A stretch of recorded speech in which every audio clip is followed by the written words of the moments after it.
There's no harm in trying it. Give it a go, because it might be the best thing ever, and it was the most helpful thing I could have had.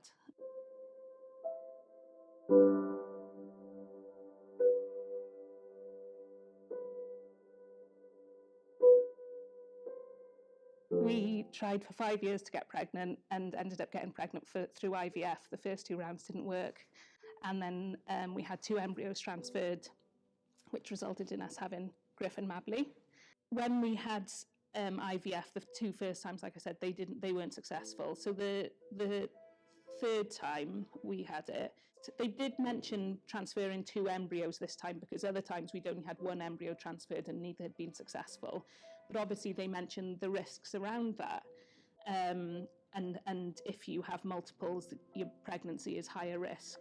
And so they don't advise it, but they do tell you about the risks. So we decided we wanted 2 embryos transferred this time, again, like I said, which resulted in us having Griff and Mabley as twins.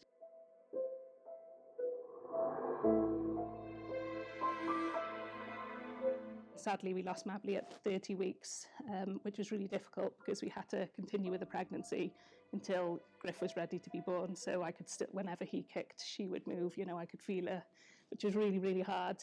And then the day they were born, which was 35 weeks, because he did come a bit early, was the best day of my life, but also the worst day of my life, And after we lost Mabley, I put a lot of blame on myself for I shouldn't have put 2 embryos back. It's hard. I think the grieving process, there's a lot of guilt. So when I was still pregnant, those 5 weeks until I gave birth, when I would feel Griff move, I would be happy and excited because I was feeling him move. And then I remember I was sat with my dad and my eldest brother, and I just burst out crying because I felt so guilty for feeling happy, and I said I shouldn't be feeling happy right now. I've just lost a baby. So that was hard. Talking about her helps. So I think a lot of the time people ask you, how many children have you got? And I'll often, depending who it is, I'll say, I've got a little boy, and I don't mention her, and then you feel guilty because of that. So that's really tricky, because you don't want to make the other person feel awkward. But then you feel guilty because you're not mentioning your little girl.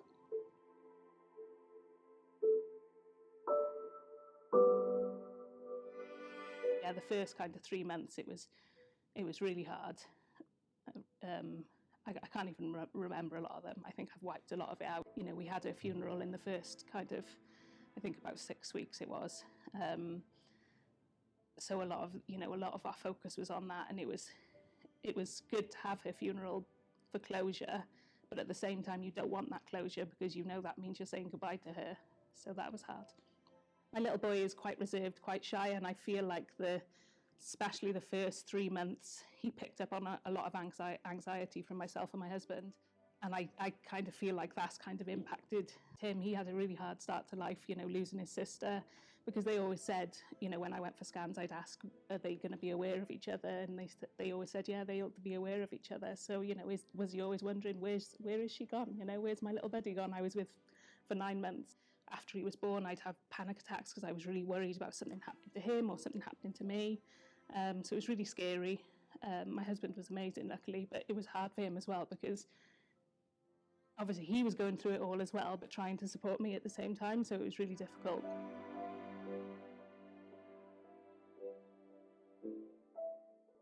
I knew I needed some counselling after it, and I was looking at it through the NHS. Just naturally, that's what I thought. You kind of went to the doctor and looked at it, and then a friend of mine mentioned to go through bigmoose and that they offer counselling. So I messaged on Instagram the one day, and the very next day I had a counsellor assigned to me, and we started our sessions then, which was really helpful. It's just all so easy, which is what I needed then. I didn't need the long waiting list like you have with other places.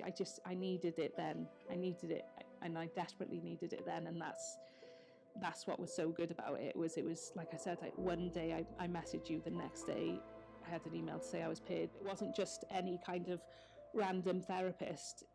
You found a little bit about our background and our story, and then you paired me with a therapist that you thought would be appropriate for me, and that's I think, why it worked so well.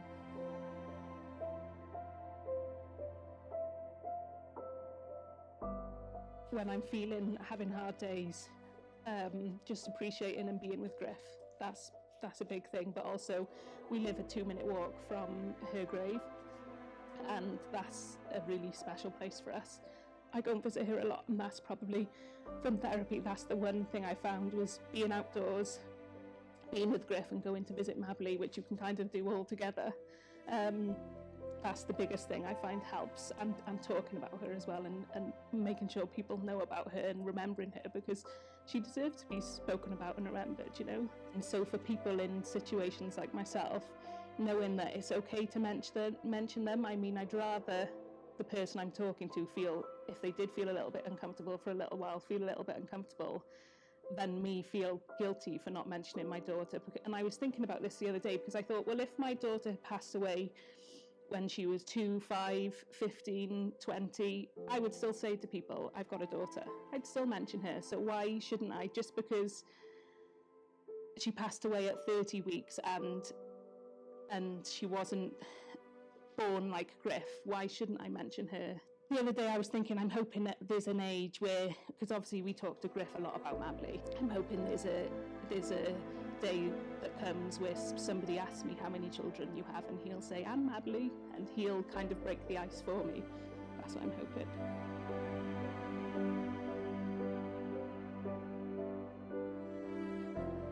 The best thing people did, and still currently do, is remember Mabley and talk about her. So obviously she's got the same birthday as Griff, and we go and see her, and you know, we wish her a happy birthday, we put a balloon and flowers on her grave.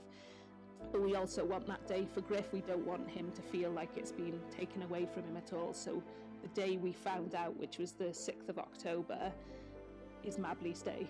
So that's like her birthday, kind of the day we celebrate Mabley, and that's always going to be all about Mabley.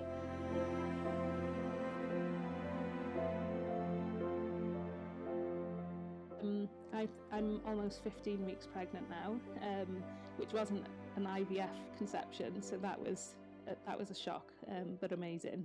Obviously we're nervous, but really excited as well.